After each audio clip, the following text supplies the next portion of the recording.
مسكرة شعرك الشيدة زي المسامير ده. يا اخي انت زول كريه ومنعول وقبيح. ما في زول ينزلها.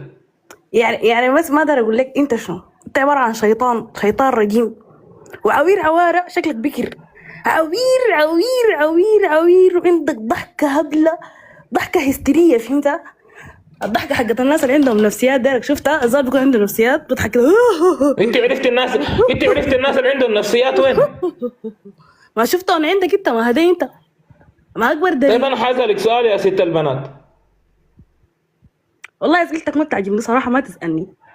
لا ما تخافي، ما اسئلة قلة ادب. حار هو اللي حار فراقه. انت اسأل نفسك، انت اللي عارفه، شكلك مجربه. انت عرفتي كيف سؤال قلة ادب بس؟ لا شكلك انت مجربه من صبعك الاصفر ده، انت مجربه.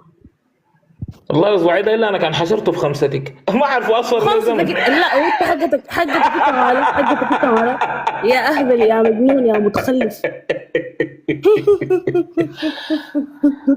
الناس زيك ده كلهم طبعا بيكون عندهم نفسيات فاقد تربوي. انا عندي نفسيات هاي والله. فاقد تربوي. وعندك حاجة عندك حاجة، انت عندك حاجة في نفسك عاملة لك نفسيات، عشان كده بتقعد تتكلم في الناس.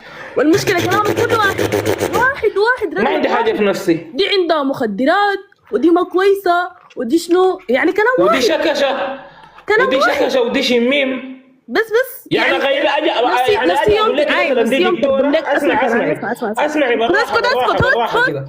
اجي اقول لك دي دكتورة يعني مثلا كده. اسكت ما اجي اقول لك دي دكتورة. ما تكركي. خلاص معناها ننزلك سايمة. يلا نزلني نزلة ما انزلي يلا انزلي. نزلت حش ابو هالك نزلت تمسكك، شفت كده في شطورك دي تمام، حلماتك دي تتنفخ تبقى قدر طيز ناريمان. ارفعك قال ارفعني، قال انت قايله اوضه نوم، قال ارفعني هاك الرفعه دي كويس حاضر برفعك، هاك الرفعه دي عليك الله هاك الرفعه دي، تعال نرفعك. دق الباب وجانا وانا يا ريت